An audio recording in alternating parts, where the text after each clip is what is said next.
Jadi kalau Anda sholat kok masih sering salah, dan saya yakin semua orang juga gitu kalau nggak nabi, nggak wali itu ada ya kesalahan-kesalahan yang tidak fatal-fatal banget karena ada kebaikan yang Anda lakukan, yaitu ketika Anda dipanggil, Anda istijabah, Anda mengiyakan dengan menghadap. Ya itu sudah bagus.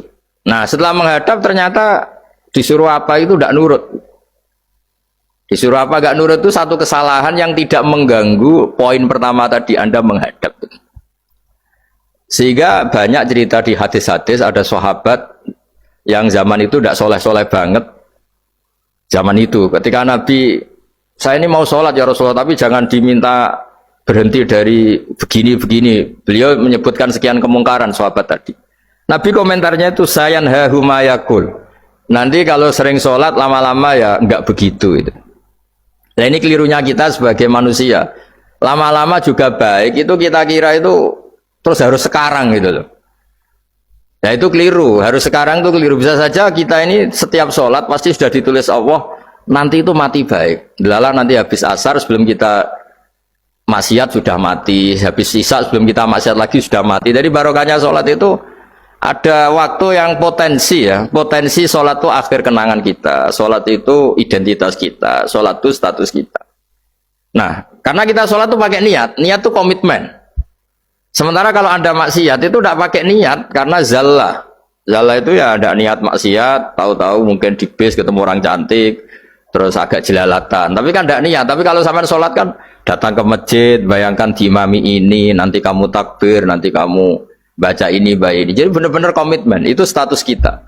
Kata Said Zabidi disebut mautinuhu wa haqiqatuh. Baiknya umat Islam itu kalau taat itu mautinu, itu alamat resminya, itu statusnya, kata Said Zabidi. Tapi kalau dia maksiat itu zallah, zallah itu kepleset. Jadi tidak pernah jadi status kita. Semoga semua maksiat kita ini tidak status, tapi zallah. Tapi ketika taat itu status, hakikat kita. Maka fal'ubudiyah ya haqiqatuh wa mautinuhu wa dhatuh. Ini kata Said Abdul Az-Zabidi pengarang Ithaf. Orang Islam itu orang yang ketika ibadah itu identitasnya. Betul, ketika ibadah itu Allahu Akbar, dia berharap rahmatnya Allah gini-gini. Nah ketika salah dia zallah. Dia ngantor ya ada niat korupsi, dia ingin memenai negara ini. Dia nyai juga agak ingin macam-macam gitu.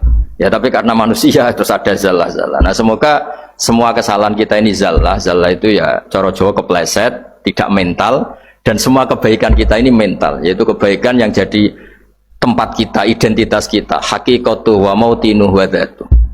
Tapi jangan pernah berpikir kalau apa artinya sholat kalau kita masih melakukan kemungkaran, itu salah besar.